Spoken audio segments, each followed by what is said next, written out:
What is happening, guys? It is the morning of Hyrox. So, Hyrox Karlsruhe. We have not been able to say it the entire time, but it's actually Karlsruhe.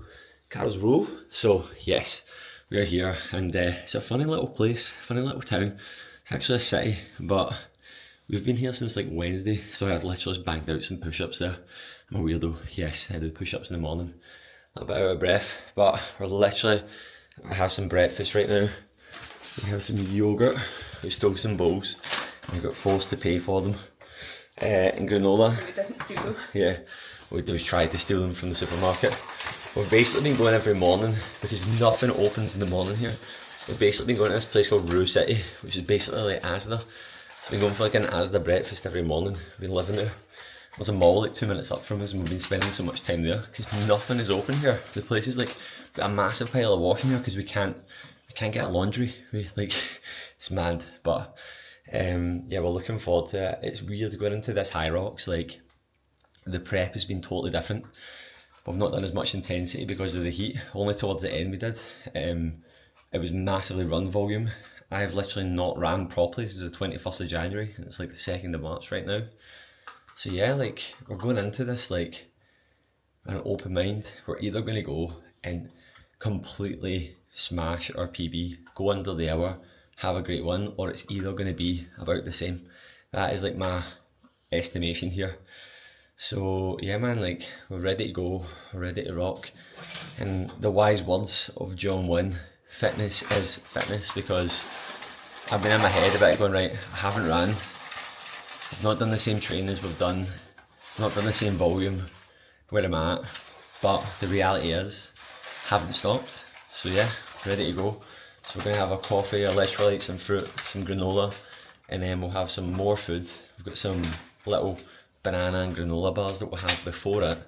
Then I'm going to have like 2 or 3 gels during this, because what I've realised is every Hyrox I just do not feel enough and I end up bonking, so I'm going to make sure that doesn't happen today. The more you do these things, the less of an ordeal it is. So like, if you ever do like your first ever event, whatever it is, like, I've done loads and loads of different stuff over the years, but Hyrox, the first one, was October 2023, so it's only been like recent years, and I think this is like our 7th one or something nearly, yeah, that we've done. And it's funny, like, the more you just see it as like, it's just a process, like, you're just so in the zone with it, and when you live like this all the time, you train like this all the time, it's just a normal Sunday. Like, we would always get up at this time, we would always eat like this. And a lot of people, like, they make it more than it is because they try and do loads of stuff differently on race week.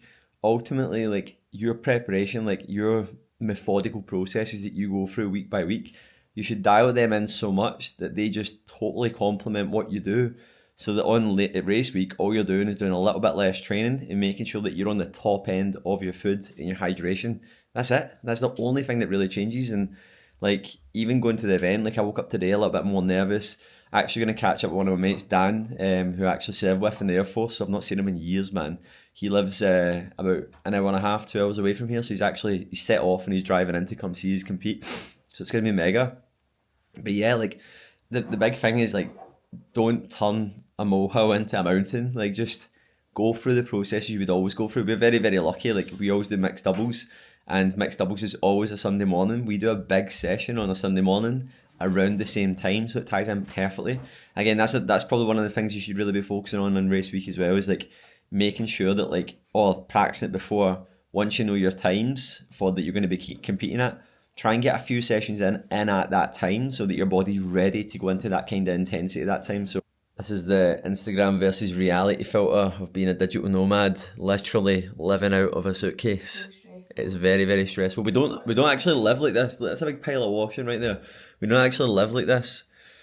But basically, just because we're in this like hotel, we're just like, we don't actually have a base. That's another lesson that I wrote down this week. Like, in this life that we live now, where we're traveling all the time, we need to have a base, and we need to be at that base for at least 4 to 6 weeks at a time, minimal, because it really, really challenges your routine. It really does. But this is the reality of it. It's not very glam. Look to these outfits. No, I look like a Zara model. I bought a Zara body warmer because it's so cold here, and I was wearing Zara, like, literally, what would you call them? Like beach trousers, didn't they? Yeah. Like a beach minister. Yeah, but Here we go. This is our gaff. A little dog. You can take your dogs here. Beautiful Karlsruhe. We're laughing at it, that's a shame. It is actually quite nice. I say that loosely. No, it's like we're having a good time here, but it's very German. Yeah.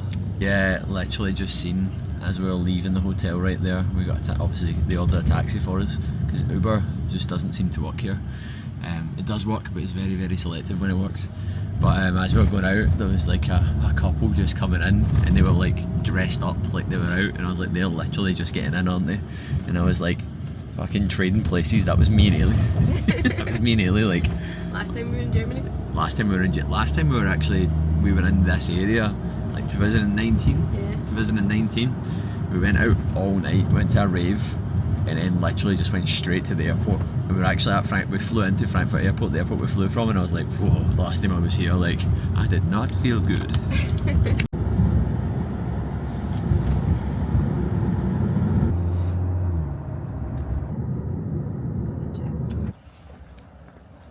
Here we go.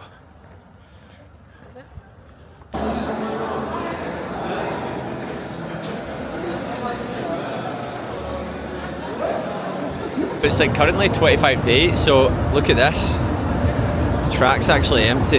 Nobody's on it. Everyone's just warming up right now. First wave goes off at 8 AM, so we're on the 5th wave, so the track will be busy. But I'm looking forward to it, man. That's us all set up. My mate Dan is literally on his way right now, so he should be here. Hopefully he can film with this camera and catch some content, otherwise you're not going to be seeing the race, man. But we'll wait and see. Fingers crossed it happens, man. But ankle's feeling the best it's felt. I can still feel it, like I'm putting more weight in my left side right now. But we'll be good, man. The wise words of John Wynn.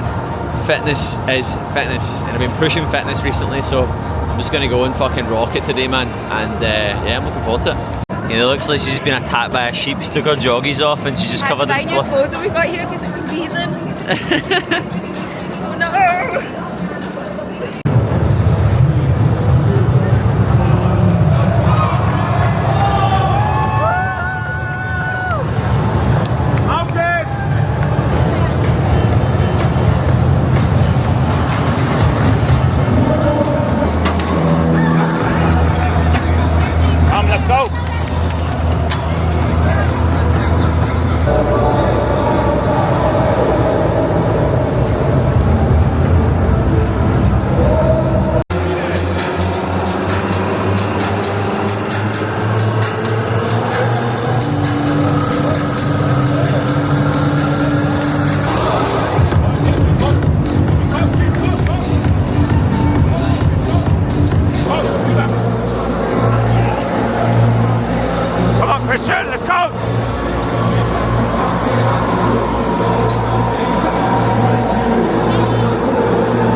Becoming a recurring theme with us to DNF races in March. I think it's a year to the date. A year to the date, man. Did not finish, man. As you can tell, the fucking ankle is blowing up. So I got to run one, felt amazing. We were flying round. Fitness felt really good. I'd done the end of run 2. I just was like, this is agony right now. Done run 3, then I started limping, then got to the sled pull, and we went out and run 4, and I was like, I can't run on this now. It's actually throbbing, man. But we're going to go to the what the pain was out of 10, and he went an 8, and I just didn't say anything because I was like, if it's an 8, he probably should stop, but I don't want to be that person that says it. I just went silent. There was a part of me last week when I knew it was like really, really bad. Even at the start of the week, it was like Tuesday, it was really sore on Tuesday, and there was a part of me going, you shouldn't be doing this, but because we had to make a decision, we went ahead with it. So I haven't told anyone. I was meant to do Glasgow, and I've got a half marathon in April, but I'm just going to cancel all the events because this injury, I need to get my legs stronger and go back. But I can't not lie, I was gutted, man. Like, it's embarrassing. It is actually embarrassing more than anything, because there's no other, it's what happens. It's like you put a lot of pressure on yourself as a coach. There is an expectation of you. I don't care what anyone says, there is. And then to do this a year ago, but then I felt like a totally different person. I felt fit, I just felt He was like, actually pulling me around on the runs. I was like, fucking hell mate, you've got fast. but I think just that not doing any running to then running like 350 pace is just like way too much impact for the ankle right now. So it's it's concrete floor, so it's, I hate the full thing because there's always the big Hyrox story after, man, but I think I probably should have just done this race, but what's fucking done is done. I feel like all the like cards were like aiming towards it. The flight being cancelled, the flight booked in the wrong day. I feel like it should have been a sign, but Tristan's friend Dan lives here in Germany, so the good thing that's came out of it is that we actually get to go and see Dan, so we're going to go and get some lunch for Dan, aren't we? Yes, and yeah man, this is our Hyrox journey finishes at not the Wall Balls but the Med Centre, so let's go.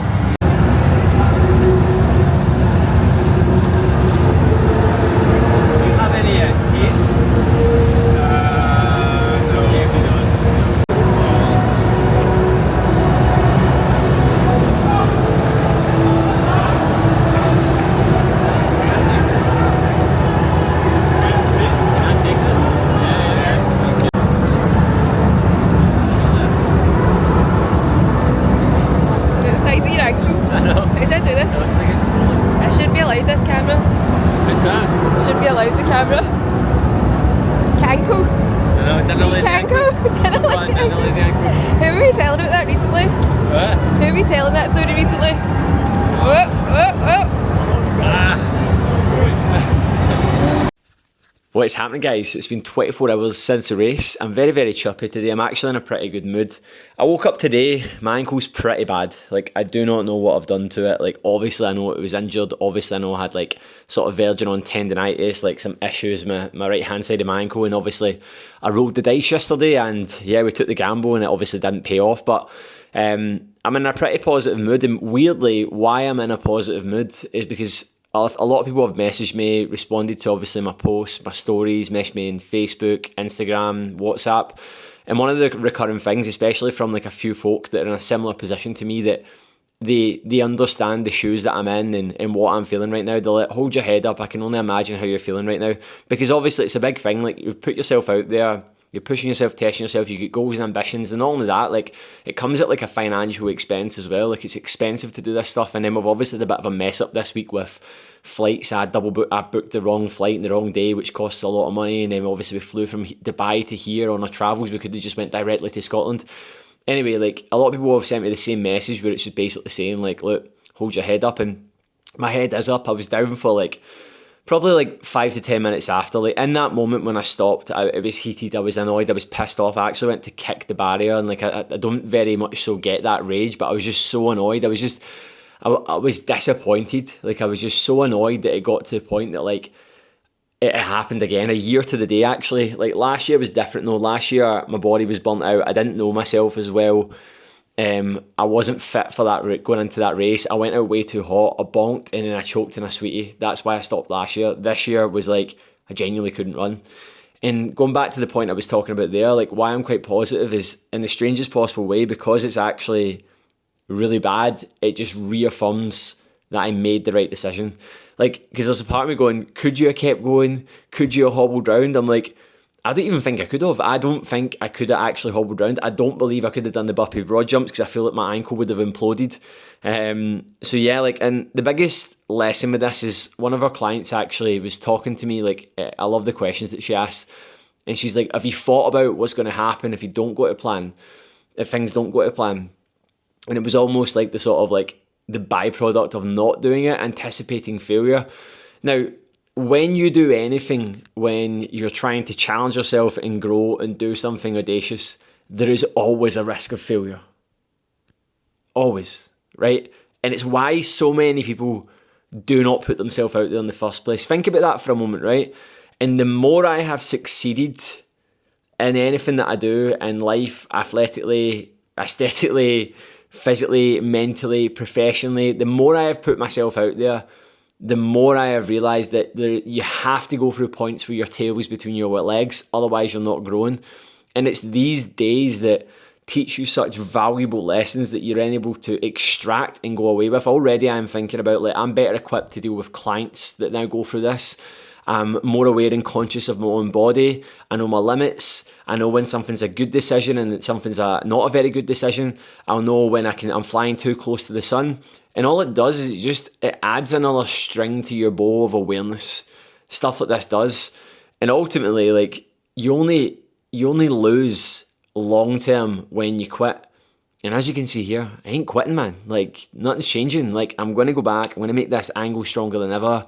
I've got a couple of events coming up. Glasgow in 2 weeks that I'm meant to be doing that was keeping on the down low. I was meant to be doing that with Travis, doubles. I'm not doing that anymore. And I was meant to be doing a half marathon where I was going to attempt to get a massive PB for that. Sub 80 is the goal this year. I don't think I would have been sub 80 fit, obviously, with the ankle and stuff. But they're just going to get postponed. And that's what you need to remember. Sometimes you need to be like fluid with your goals. You need to be willing to adapt. And I speak to so many guys and girls that I'll speak to them in DMs and Instagram, talk to them wherever they message us on. And it's like they talk about the reason that they stopped, and it's 9 times out of 10 there's some sort of injury in there. I used to play football, I went through ACL reconstruction, I've got a bad back, I've got a bad knee. Like, think about that for a moment. Like, I have every reason under the sun right now to just play that card and be like, I've got a bad ankle, I can't train right now. And I got up this morning, and this is what I actually said to a client that said this. I was like, I don't chase events. Like, Hyrox doesn't define me, running doesn't define me, competing doesn't define me.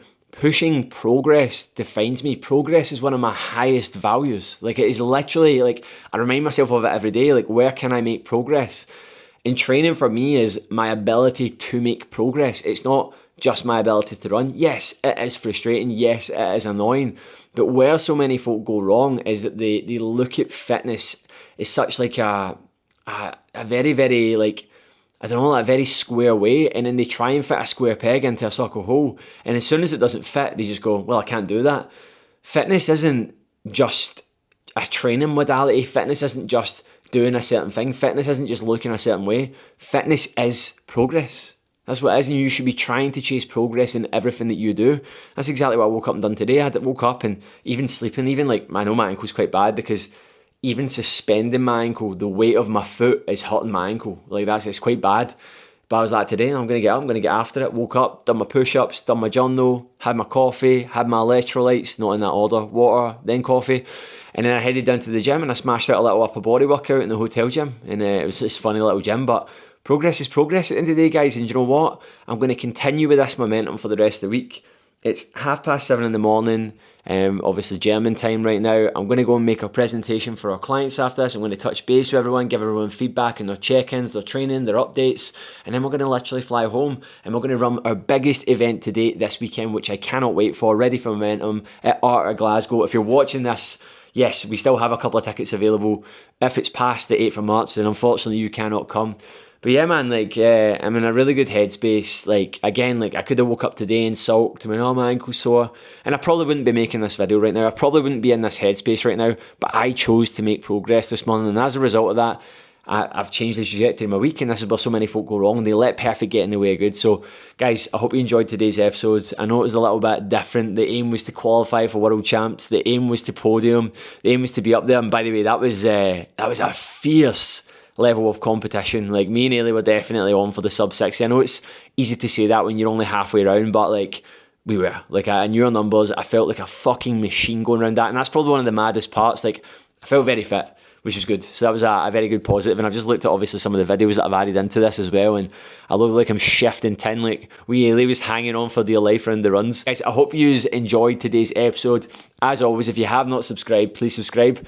And yeah, I hope you're having an incredible day. Go and crush it and go and make some fucking progress.